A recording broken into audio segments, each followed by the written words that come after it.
성도 여러분, 한 주일 동안 평안하셨습니까? 오전에 저희가 아주 멋진 뮤지컬을 감동적으로 잘 감상했습니다. 저희 교회 미래가 보입니까? 우리 영어권 청소년들이 준비한 이 모세의 놀라운 기적의 역사를 통해서 하나님께서 어떻게 우리를 구원하시는가 하는 은혜를 같이 나눌 수 있는 좋은 기회였습니다. 얼마나 참 자랑스럽고 뿌듯한 마음이 드는지 여러분도 다 동일한 마음들 가지셨으리라고 생각합니다. 영어권들 믿음 안에서 굳세게 뿌리를 내리고 이 험난한 세상과 싸워 이길 수 있도록, 그리고 이 교회의 믿음의 유업을 이어받을 수 있도록 여러분들께서 계속해서 기도해 주시면 감사하겠습니다. 오늘은 서로 사랑하라 라는 제목으로 같이 은혜를 나누겠습니다. 요한복음 13장 34절 35절 말씀이 본문의 말씀입니다. 새 계명을 너희에게 주노니 서로 사랑하라. 내가 너희를 사랑한 것 같이 너희도 서로 사랑하라. 너희가 서로 사랑하면 이로써 모든 사람이 너희가 내 제자인 줄 알리라. 새 계명을 주었다. 십계명 말고 또 새로운 계명을 주셨나 이렇게 생각할 수 있지만, 십계명의 정신을 새롭게 강조하신 말씀이 이 새 계명을 줬다 하는 그런 표현입니다. 서로 사랑하라, 이것이 새롭게 해석된 계명이라는 것입니다. 기독교 정신을 한 단어로 표현한다면 사랑이고, 십계명의 정신을 한 단어로 표현한다면 사랑이고, 사랑 빼놓고는 기독교에서 모든 다른 것들이 필요 없다 할 정도로 사랑 하나가 계속해서 강조되는, 가장 강조되는 종교가 기독교입니다. 서로 사랑하라. 내가 너희를 사랑한 것 같이, 예수님이, 하나님이 우리를 사랑한 것 같이 너희도 서로 사랑하라. 너희가 서로 사랑하면 이로써 모든 사람이 너희가 내 제자인 줄 알리라. 초대교회 지도자였던 이 터툴리안이 교부의 글에 이렇게 남겼습니다. 초대교인들은 종종 불신자들에게 전도할 때 이렇게 이야기했다고 합니다. 당신들은 그리스도인들처럼 사랑하는 사람을 본 적이 있습니까? 이렇게 물었다는 겁니다.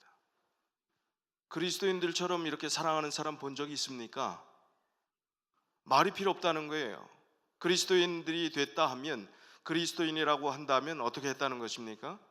서로 깊이 사랑했다는 것입니다. 편하게 사랑했다는 것입니다. 삶을 통해서 그냥 지켜만 봐도 사랑한다는 것을 알 수 있을 정도로 사랑했다는 것입니다. 그런데 언제 이 기독교가 이 사랑을 잃어버리게 되었을까? 터툴리안이 이렇게 이야기를 합니다. 그것은 교회 역사가에 의하면 콘스탄틴 황제에 의해서 기독교 신앙의 자유가 로마에 허용되고, 그리고 기독교가 소위 국교화된 이후, 대형화된 이후부터 이 사랑의 개념들이 점점 쇠퇴해 갔다 하는 것입니다. 가정교회처럼 핍박받는 그 교회에 뜨거운 사랑이 넘치고, 오히려 어렵고 힘든 여건 속에서는 사랑이 넘쳐났는데 오히려 신앙의 자유가 허용되고 국교화되고 너무나 쉽게 믿을 수 있는 그런 환경 속에서 진정한 사랑이 약화되었다 하는 이야기를 하는 것입니다. 자, 우리가 잘 아는 유행가 가사 중에 만남이라는 제목, 그 앞에 어떻게 시작합니까? 우리 만남은 뭐가 아니라고요? 우연이 아니랍니다. 제가 어제 저녁에 설교할 때 전 세계 현재 인구가 몇 명 되는지 말씀을 드렸습니다. 지금 전 세계 인구가 몇 명인지 아십니까? 네, 어제 들으신 분 기억하시죠? 76억 2천만 명입니다. 우리는 옛날 생각하고 자꾸 60억 인구, 50억 인구 얘기하는데 지금 숫자가 막 올라가고 있어요. 죽은 사람, 지금 또 태어난 사람하고 쭉 올라가는 통계가 실시간으로 인터넷에 나오는데, 76억의 인구 중에 우리의 만남은 우연이 아닙니다. 76억 중에 여기 여러분 이렇게 같이 한 교회 공동체를 이루고 믿음 안에서 살아갈 수 있다는 것이 이게 얼마나 귀한 인연입니까? 그렇습니까? 동의하십니까? 이 보통 정말 확률적으로도 이렇게 만날 수 없는 사람들 하나님께서 이렇게 믿음의 공동체 한 교회의 이름으로 맺어 주셨습니다.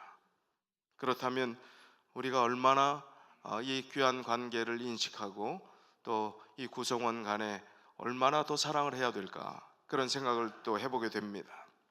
여러분, 이 교회의 부흥을 원하십니까? 여러분 개인의 삶에 부흥의 역사가 일어나길 원하십니까? 그렇다면 부흥이 일어나기 전에 선행되었던 기독교의 모든 역사와 교회의 면모들을 살펴볼 때는 항상 사랑이 넘치는, 초대교회에 뜨거운 사랑이 넘쳤을 때 성령 충만한 놀라운 역사를 통해서 하나님의 교회가 폭발적으로 부흥했던 것을 봅니다. 교회사 역사 곳곳에마다 일어나는 모든 일들을 살펴보면 부흥의 선제 조건은 서로 사랑하는 것이라 해도 과언이 아닐 정도로 그런 일들이 반드시 연관되었음을 보게 되는 것입니다. 제가 한 책을 보면서 저희 올해의 주제와 또 저희가 집중하는 중심 내용하고 같아서 이 책에 있는 내용들을 또 계속해서 설교로 좀 말씀을 드리면 좋겠다 생각을 했습니다. 그러기 전에 선행 조건, 그리고 우리가 먼저 우리 마음속에 가다듬어야 될 마음의 자세가 바로 서로 사랑하는 것이 필요하다 생각을 했습니다. 이 책에 있는 내용을 들어가기 전에 이 책에 있는 내용들만 우리가 잘 알면 뭐 하겠습니까? 서로 사랑하지 않는다면, 사랑이 중심이 되는 교회가 아니라면 이 책의 내용이 별 의미가 없겠다 하는 생각들을 해봤습니다. 이 책은 좀 특별한 책인데 저희 교단, 한국의 교단본부, 선교부 또 안식일학교 부서에서 나온 책인데, 이 책의 저자는 아주 좀 특이한 저자입니다. 우리가 생각할 때 교회 성장과 교회의 부흥에 관련된 서적은 선교학자나 신학자나 대학 교수나 아니면 목사님 중에서 그 책을 썼으리라고 생각을 합니다. 근데 여기 자니 씨 왕이라고 하는 분은 인도네시아에서 16살까지 자란 중국계 분입니다. 지금은 호주에서 16살 이후로 살면서 그 호주에서 아주 큰 역할을 하고 있는 일반 교인입니다. 장로님이십니다. 장로님.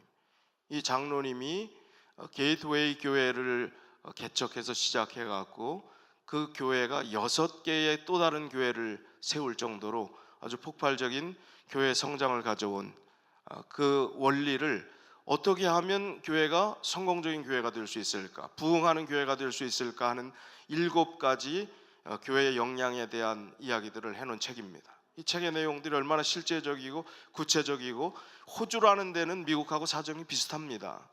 뭐 예를 들어 동남아 어디라든지 아프리카 어디라고 한다면 많은 사람들 참 쉽게 모이고 쉽게 오는 곳이니까 그렇지 않습니까? 이게 어떻게 우리에게 적용될 수 있겠습니까? 라고 말할지 모르지만 호주는 세속화된 곳이고, 이 호주가 백호주의, 백인 우월주의가 있었기 때문에 어떤 면에서는 이 전도하는 것이나 기독교 신앙을 겉으로는 뭐 어떨지 모르지만 전도하는 일이 참 어려운 나라입니다. 그러니까 미국과 사정이 비슷한 곳에서 하나님의 복음을 가장 효과적으로 전할 수 있는 교회의 7가지 역량이 무엇이냐는 것입니다. 그리고 그 복음을 잘 전해서 이 교회가 발전됐던 실제적인 사례들이 있음을 이 책을 통해서 설명하고 있습니다. 그래서 우리가 부흥을 원하고 이 교회가 정말 빈자리 없이 가득 하나님 알지 못하는 영혼들이 이곳에서 쉼을 얻고 또 회심의 역사가 일어나고 하나님의 나라를 위해서 준비하는 일들을 우리가 고대하고 있는데, 그런 부흥의 선제 조건인 우리가 서로 사랑하는 것, 우리가 정말 뭐 이론이 뭐가 필요하겠습니까? 다른 거 필요 없이 서로 뜨끈뜨끈할 정도로, 따끈따끈할 정도로 사랑하고, 그 사랑이 아주 사랑에 겨워서 그 사랑 때문에 이 교회가 들어오는 사람이 그 마음으로 느끼는 그 사랑이 마음속에 가득 있다면 뭐 다른 이론이 뭐가 필요하겠습니까? 그저 좋기만 할 뿐이죠. 참 감사한 것은 저희 교회가 장례식 하면은 참 많은 분들이 적극적으로 내 일처럼 돕고 같이 참여하고, 별로 잘 알지 못하는 분이라고 생각해도 열심히 참여하고 마음으로 응원하는 그런 좋은 전통을 가지고 있다 생각을 합니다. 참 귀한 마음이시지요? 그게 얼마나 큰 위로가 되고 얼마나 큰 용기가 되는지 모릅니다. 교회를 안 나온 지 오래되신 분도 그 집에 연관된 분이 돌아가셨을 때 저희가 가서 예배드리고, 또 생각지 않았던 교우님들이 많이 가서 그렇게 용기를 주니까 얼마나 고마워하는지 모릅니다. 얼마나 또 감사하는지 모릅니다. 우리 교회는 따뜻한 마음이 있는 교회입니다. 가장 어렵고, 잔치집은 제가 잔치 때 좀 오라고 하는 얘기는 거의 못 들었어요.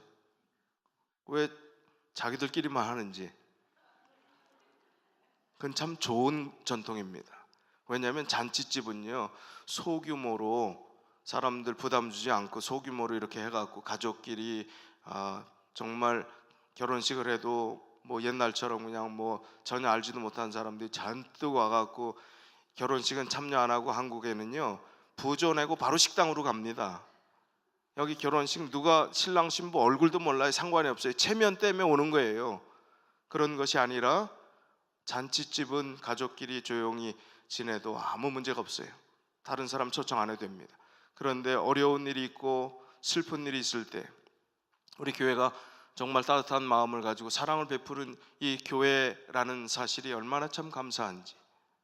자, 그렇다면 달리는 말에 채찍을 좀 더 가하라고, 이 좋은 사랑의 풍토를 가진 좋은 교회가 더 큰 사랑을 나눌 수 있다면, 부흥을 하나님께서 정말 이 교회가 바라고 원하는 그 부흥은 하나님께서만 주시는 거거든요. 인간은 성장할 수 있지만 부흥은 하나님이 부어주실 때 가능한 것입니다.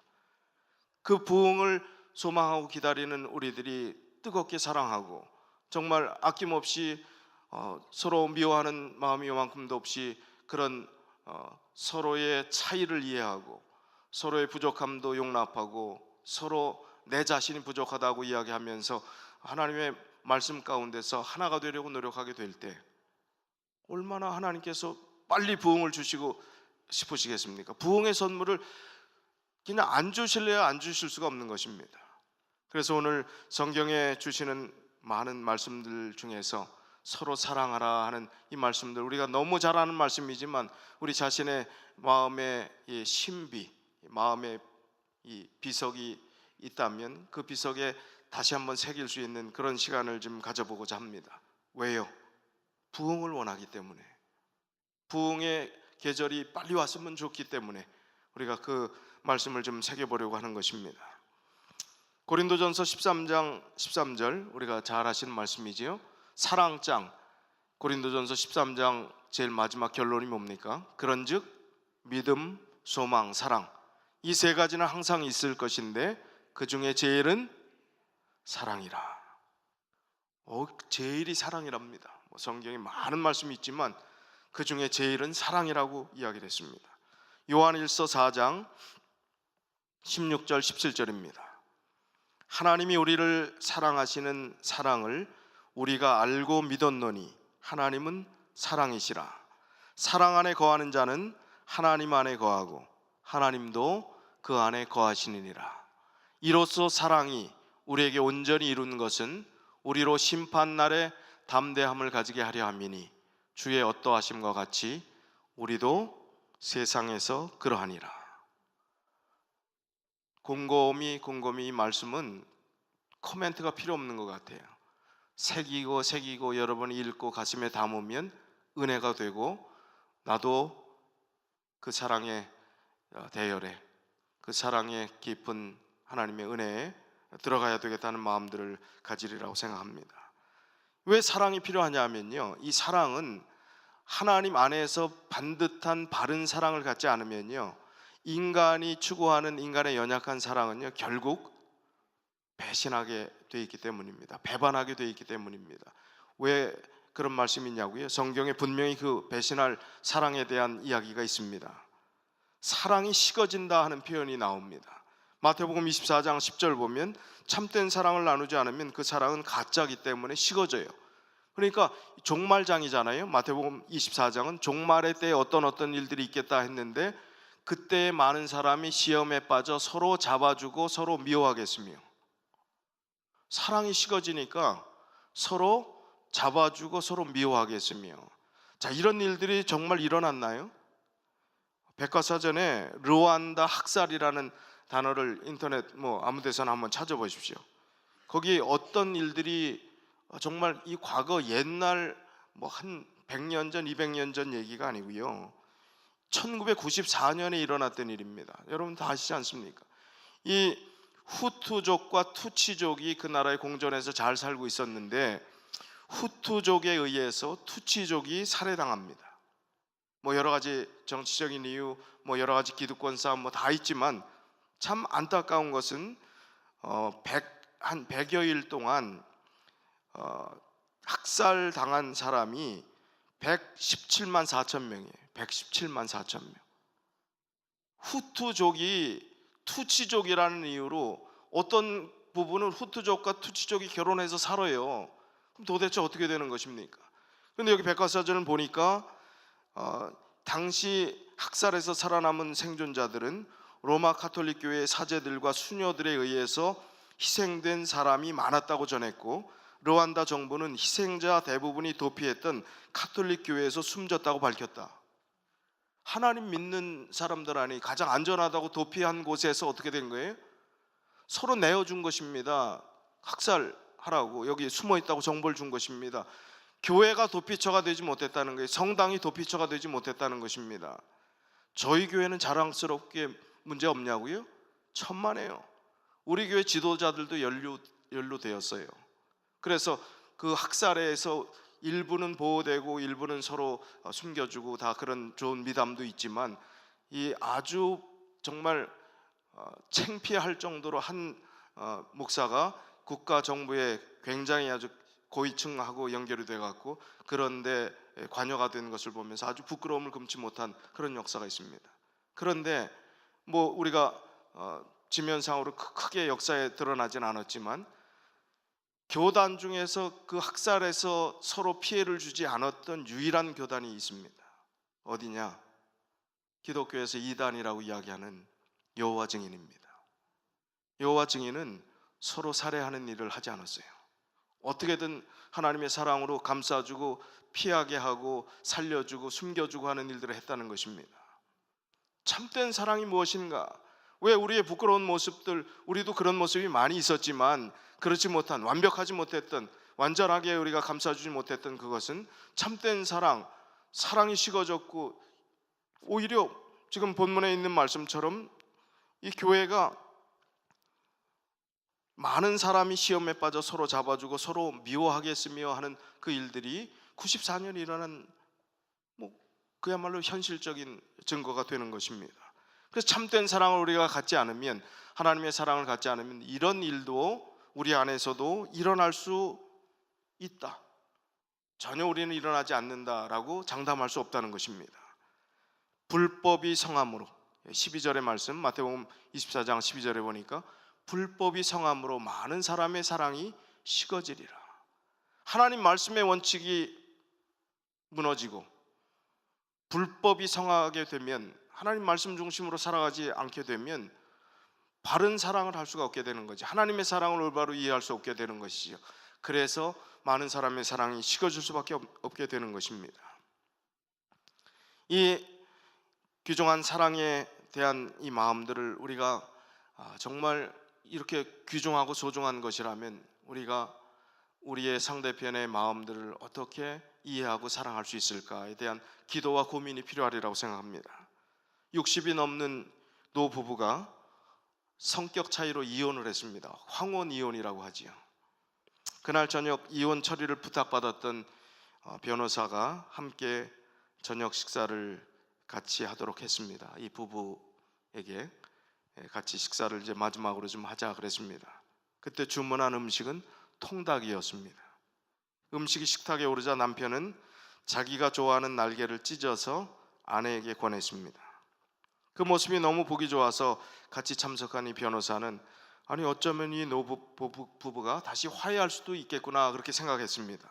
그러나 그 순간 아내는 기분이 아주 상한 표정으로 남편에게 화를 냈습니다. 지난 30년간 당신은 늘 똑같았다고. 왜요? 항상 자기중심적인 행동을 했단 말이라고 이렇게 이야기를 하는 것입니다. 나는 닭다리를 좋아하는데 닭 날개만 먹으라고 했다는 거예요. 한 번도 당신은 닭다리를 나한테 주지 않았다는 거예요. 닭 날개만 줬다는 이런 이기적인 인간 그랬어요. 아내의 말을 듣더니 남편은 깜짝 놀라면서 말했습니다. 날개 부위는 내가 제일 좋아하는 부위인데 그거 꾹꾹 참고 30년 동안 내가 안 먹고 당신 주려고 했던 거라고. 어떻게 그렇게 서운한 말을. 화가 난 노부부는 서로 씩씩대다가 각각 자기의 집으로 가버리고 말았습니다. 집에 도착한 이 남편은 조금 전 아내가 했던 말이 생각났습니다. 정말 나는 한 번도 아내에게 무슨 부위를 먹고 싶은가를 물어본 적이 없었구나. 그저 내가 좋아하는 부위를 주면 좋아하겠거니 생각했던 것이 아내를 섭섭하게 했던 것 같구나. 남편은 아무리 사과를 해서 아내의 마음을 풀어주려고 해도 용기가 나지 않았습니다. 좀 망설이다가 그래도 마음에 남는 것이 없이 이왕 이렇게 됐어도 내 마음의 진심은 좀 알게 해줘야 되겠다 생각하고 전화를 걸었습니다. 아직 화가 덜 풀렸는지 전화벨이 계속 울렸지만 이 아내는 아예 전화벨 소리가 여기다가 누가 전화했냐면 평생 왼수라고 써놨어요. 아이디를.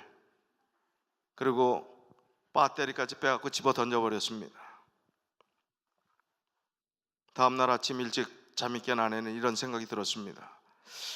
그러고 보니 나도 지난 30년간 남편이 닭 날개 부위를 좋아하는 것을 몰랐었네. 자기가 좋아하는 부위를 뚝 잘라 나에게 건네주었는데도 그 마음을 몰라준 내가 얼마나 또 섭섭했을까, 서운했을까. 더 늦기 전에 사과라도 해야 내 평생 섭섭한 마음 남지 않겠지. 그리고 이제 아내도 조금 정신 차리고 전화를 걸었습니다. 남편이 전화를 받지 않습니다. 내가 그렇게 전화 안 받으니까 화가 났겠구나. 그래서 또 자존심은 있어가지고 전화를 안 받는구나 그랬습니다. 근데 잠시 후에 낯선 전화가 걸려왔습니다. 남편께서 돌아가셨습니다. 아내는 한달음에 남편 집으로 달려갔습니다. 손에 핸드폰을 꼭 잡고 죽어있는 남편의 몸은 이미 차디찬 싸늘한 시체가 되었습니다. 남편의 핸드폰에는 아내에게 보내려고 찍어둔 문자 메시지가 있었습니다. 여보, 미안해, 사랑해, 용서해줘. 참 이 이야기가 정말 사실이었는지 아니면 감동적으로 지어낸 이야기인지 모르지만 우리 마음속에 시사하는 바가 큽니다. 하나님께서 76억 2천만 명의 인구 중에서 우리를 한 가족으로 삼아주시고 이곳의 믿음의 공동체의 한 목적과 방향을 사명을 수행하기 위해서 불러주셨습니다. 그런데 이 부부가 30년 동안 부부인데도 이렇게 몰랐다면 우리는 얼마나 알겠습니까? 서로 얼마나 다른 점이 많겠습니까? 웃는 것을 우는 것으로, 우는 것을 웃는 것으로 이렇게 곡해하고 잘못 해석할 수 있는 길들이 얼마든지 있는 사람들입니다.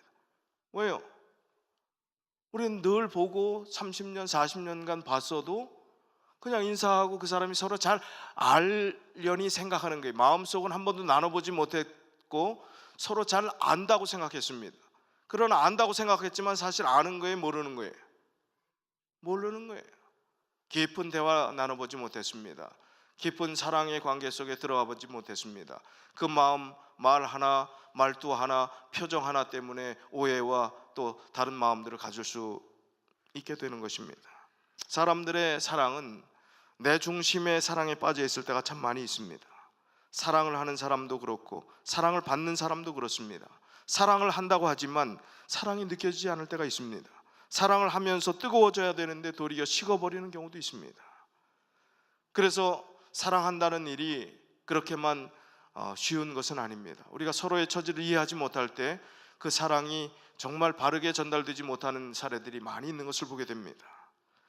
이 험난한 세상에서 그러나 주님께서는 계속해서 강조하기를 하나님을 사랑하는 것이 크고 첫째 되는 계명이고 이웃을 사랑하는 것이 그 다음 둘째 되는 계명이라고 말씀해 주시면서 사랑, 또 사랑을 강조하십니다.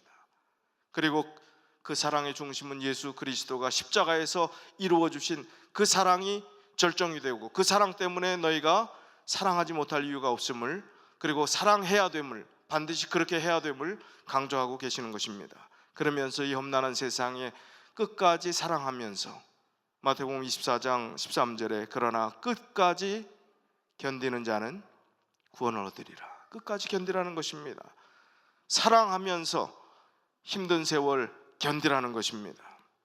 탈무드에 본받을 두 사람이 있다는 것입니다. 인생에 본받을 두 사람이 있는데 어떤 사람을 본받으라고 했는가? 일생에 본받을 두 종류의 사람을 얘기했습니다. 첫 번째는 가장 지혜로운 사람을 본받으라고 했습니다. 가장 지혜로운 사람은 누구냐 하고 그 소제목을 어떻게 달아놨냐면요, 누구를 만나든 항상 배우려는 사람이 가장 지혜로운 사람이라는 것입니다. 어린아이, 나보다 못한 처지에 있다고 생각했던 그런 모든 사람들에게서도 배울 점이 있다는 것입니다. 절대 무시하지 않는 마음의 태도를 가리키는 것입니다. 수용하고 용납하고 받아들이고 배우려고 하는 사람이 이 세상에서 가장 지혜로운 사람이라는 것입니다. 노인을 만나도 젊은이를 만나도 어린이를 만나도 이 배운 사람, 이 뭘 배우려고 하는 사람, 정말 가장 지혜로운 사람이 배우려고 하는 사람이라고 이 지에서 탈무드에서 이야기했다는 것이 의외일 수가 있습니다. 그러나 그게 정말 지혜로운 사람인 것 같습니다. 두 번째는 인생에 본받을 사람, 두 번째는 가장 행복한 사람을 본받으라는 것입니다. 그럼 가장 행복한 사람이 누구냐? 누군가를 항상 사랑하는 사람, 그 사람이 가장 행복한 사람이라고 탈무드에 나와 있어요. 자기를 사랑하고 부모를 사랑하고 자식을 사랑하고 배우자를 사랑하고 친구를 사랑하고 동료를 사랑하고 상사를 사랑하고 왕을 사랑하고 가난한 사람을 사랑하고 병든 사람을 사랑하고 노인을 사랑하고 청년을 사랑하고 어린이를 사랑하고 창조주를 사랑하는 사람이 행복한 사람이다. 이렇게 탈무드는 줄을 달고 있습니다. 우리의 마음가짐이 정말 인생에서 담고 싶은 두 종류의 사람, 가장 지혜로운 사람, 가장 행복한 사람. 지혜로운 사람 뭐라고요? 배우려고 하는 사람입니다. 가장 행복한 사람은요? 누군가를 항상 사랑하는 사람입니다.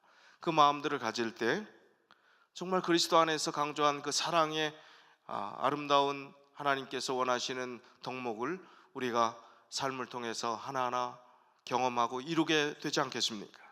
헨리 나우엔이라고 하는 영성신학자가 이렇게 이야기했습니다. 정의를 이렇게 했습니다. 사랑이란 옮깁니다. 뭘 옮기느냐? 옮겨감이 없이는 사랑이 사랑으로 성립되지 않는다. 그렇게 이야기했습니다. 예수님은 우리를 사랑하셔서 하늘에서 땅으로 옮기셨습니다. 하늘 영광 보좌에서 낮은 마을 구유로 옮겨오셨습니다. 주인의 자리에서 종의 자리로 옮겨오셨습니다. 빛난 면류관을 벗어버리고 가시 면류관을 쓰신 자리로 옮기셨습니다. 나귀 등에서 내려 십자가를 지고 골고다로 옮기셨습니다. 십자가에 죽어 무덤으로 옮기셨습니다. 무덤에서 옮겨 영광스럽게 부활 승천하셨습니다. 우리의 사랑도 옮겨야 합니다. 옮김 없이는 사랑이 되지 않습니다. 내가 사랑할 사람에게 나를 옮겨다 주어야 합니다. 내 마음이 옮겨가야 하고 내 정성이 옮겨가야 하고 내 지갑의 돈이 옮겨가야 하고 내 쌀통에 쌀이 옮겨가야 하고 내 정성이 옮겨가야 합니다. 강한 자의 강함이 약한 자를 섬기는 것으로 옮겨가야 하고 부한 자의 부가 가난한 자를 섬기는 것으로 옮겨가야 하고 배운 자의 배움이 못 배운 자에게로 옮겨가야 하고 성인의 성숙함이 어린아이에게로 옮겨가 사랑해야 합니다. 나의 사랑은 낮은 대로 물 흐르듯 옮겨가다가 마지막에는 나를 높은 곳으로 옮겨갑니다. 이것이 사랑입니다. 참 얼마나 좋은 글인지, 얼마나 마음에 감동을 주는 글인지요. 마태복음 5장 43절로 48절에 보면 최고의 자리, 누구까지 사랑하라고요? 원수까지 사랑하라고요. 마태복음 5장 43절로 48절, 또 내 이웃을 사랑하고 내 원수를 미워하라 하였다는 것을 너희가 들었으나 나는 너희에게 이르노니 너희 원수를 사랑하며 너희를 핍박하는 자를 위하여 기도하라. 이같이 한즉 하늘에 계신 너희 아버지의 아들이 되리니 이는 하나님이 그 해를 악인과 선인에게 비추게 하시며 비를 의로운 자와 불의한 자에게 내리우심이니라. 너희가 너희를 사랑하는 자를 사랑하면 무슨 상이 있으리요? 세리도 이같이 아니하느냐? 또 너희가 너희 형제에게만 무난하면 남보다 더하는 것이 무엇이냐? 이방인들도 이같이 아니하느냐? 그러므로 하늘에 계신 너희 아버지의 온전하심과 같이 너희도 온전하라. 사랑은 온전함이라 표현하는 것입니다. 하나님 안에서 사랑을 이루는 것은 남들이 다 하는 그 사랑이 아니라는 것입니다. 밉고 보기 싫고 나에게 피해를 준 사람까지, 심지어 원수까지라도 사랑하라. 얼마나 어려운 말씀입니까? 그러나 왜 이 말씀을 주셨습니까? 자, 우리가 인간관계에서 발생한 많은 문제들이 정말 원수 정도 된 관계가 있나요? 우리 교회 안에서 발생되는 좀 서운한 관계가 형성된다면 원수는 옛날 무술 영화에 나오는 거 아닙니까? 항상 누가 죽어요? 거기는 부모가 원수에 의해 살해당하는데 유모가 아이를 숨겨요. 구살생으로 살아납니다. 나중에 스토리를 다 듣고 나니까 아주 그냥 마음에 원한과 복수의 할이 그냥 가득 차갖고 어떻게 해요? 무술 연마를 합니다. 세월이 지납니다. 촥 또 나타나죠. 이제 건장한 무사가 돼서 그 다음 나중에 어떻게 하는 거? 가서 복수를 시시하게 하면 재미가 없어요. 그 영화는 흥행에 실패하는 거예요. 잔인하고 가장 아주 그냥 리얼하게 복수를 하는 것, 그게 무술 영화의 뻔한 스토리 아닙니까? 부모 중엔 원수 있습니까? 없잖아요. 우리의 자존심을 좀 다치고 마음을 아프게 한 것, 그것이 원수라고 판단이 된다면 그것은 우리가 신앙생활을 다시 시작해야 합니다. 믿는다는 것이 무엇인가? 내가 예수 그리스도를 정말 개인의 주인으로 모시고 우리 삶에 모시고 그분이 원하시는 길을 걷겠다고 신앙에 입문한 이상 우리는 되지 않지만, 어렵지만 기도하면서 그 문제를 해결해야 합니다. 그럴 때 교회의 부흥이 올 수 있습니다. 우리 개인의 기도의 소원을 하나님께서 이루어 주실 것입니다. 미운 마음, 원수된 마음 가지고 우리가 기도할 때 그 기도를 하나님께서 들을 리가 없지요. 왜 기도 응답이 안 되느냐 생각하기 전에 내 마음속에 사랑이 있는가, 미움을 해소했는가, 욕심을 비웠는가를 먼저 생각해야 합니다. 그 생각 안 하고 기도 응답이 없다만 생각한다면 그것은 내 자신을 들여보지 못한 그런 우가, 어리석음이 내 안에 있음을 생각해 볼 수 있는 것입니다. 에베소서 5장 1절 2절에 보니까 그러므로 사랑을 입은 자녀같이 너희는 하나님을 본받는 자가 되고 그리스도께서 너희를 사랑하신 것 같이 너희도 사랑 가운데서 행하라. 그는 우리를 위하여 자신을 버리사 향기로운 제물과 생축으로 하나님께 드리셨느니라. 아주 오래전 미국에서 있었던 이야기입니다. 미국의 어느 자선사업가 할머니가 도시에 살면서 하나님의 사랑을 베풀고 있었습니다. 그런데 그 도시에 부모 없이 지내는 고아 소년이 신문팔이를 하고 있었습니다. 눈보라가 치는 거리를 걸으며 배고파서 아주 힘들게 너무나 괴로운 상황 가운데 있는 것을 마침 지나가는 경찰 아저씨가 보고, 너 어떻게 이렇게 추운데 배가 고프고 힘든데 어떻게 괜찮겠냐 물었어요. 그랬더니 너무 배가 고프고 추워서 견딜 수가 없으니까 좀 도움 받을 곳이 없을까요? 그렇게 물었어요. 그랬더니 경찰관은 이 동네에 예수 잘 믿는 할머니의 집을 소개하면서 그 집에 가면 도움을 받을 수 있을 것이라고 했습니다. 가서 배를 누르면, 초인종을 누르면 누구냐고 물을 건데, 그때 대답을 어떻게 하라고 이야기를 했는가 하면 요한복음 3장 16절이라고 대답하라고 그랬어요. 배를 누르면 뭐라고요? 저 누굽니다, 도움이 필요합니다. 그 얘기는 아예 아무 얘기도 하지 말고 무슨 얘기만 하라고요? 요한복음 3장 16절. 요한복음 3장 16절이라는 얘기는 난생 처음 들어봤습니다. 이 시몬 바리 소녀는 이제 너무나 배고프고 춥고 힘들기 때문에 그 가르쳐준 그 할머니 집에 가서 초인종을 눌렀습니다. 누구세요? 이 할머니의 음성이 들렸습니다.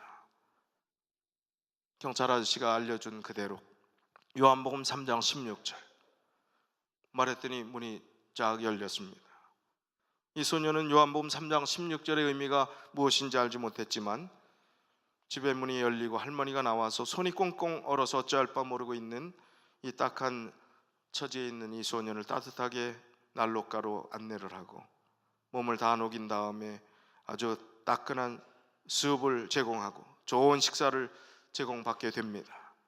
그러면서 요한복음 3장 16절이 무엇인지 모르지만 이처럼 춥고 배고픈 것을 해결해 주니까 그게 대단한 것인 모양이구나 생각을 했습니다. 음식을 다 먹은 후에 2층 목욕실에서 따끈한 목욕물을 데워서 이 옆방을 소개하면서 거기서 쉬라고 했습니다. 이 소녀는 너무나 노곤하게 피곤한 몸을 잘 쉬었습니다. 이튿날 아침 늦게 일어났습니다. 할머니가 노크를 하고 들어오시더니 따뜻한 코코아 한 잔을 타주셔서 정말 맛있게 마셨습니다. 이 소녀는 계속해서 요한복음 3장 16절이 무슨 뜻인지 알지 못했습니다. 그러나 닫힌 문이 열렸고 추워서 떨고 있던 자기를 따뜻하게 해줬고 따뜻한 음식, 따뜻한 목욕물, 피곤한 삶의 안식처를 제공한 그 원인은 요한복음 3장 16절 하나였습니다.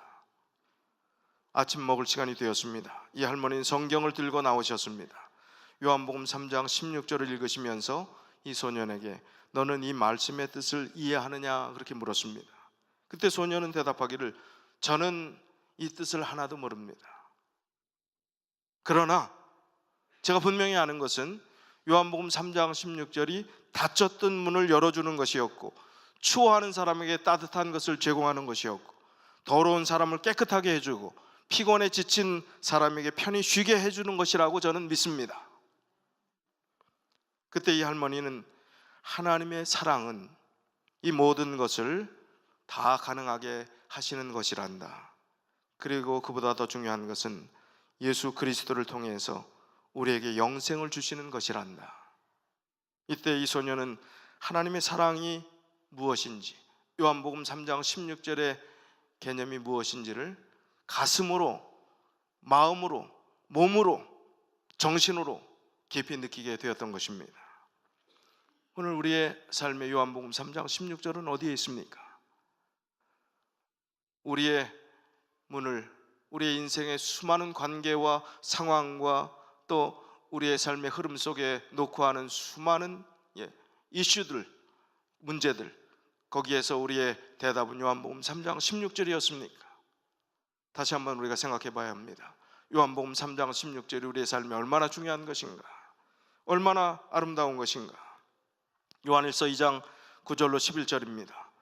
빛 가운데 있다 하며 그 형제를 미워하는 자는 지금까지 어두운 가운데 있는 자요, 그의 형제를 사랑하는 자는 빛 가운데 거하여 자기 속에 거리낌이 없으나 그의 형제를 미워하는 자는 어두운 가운데 있고 또 어두운 가운데 행하며 갈 곳을 알지 못하나니 이는 어두움이 그의 눈을 멀게 하였음이니라.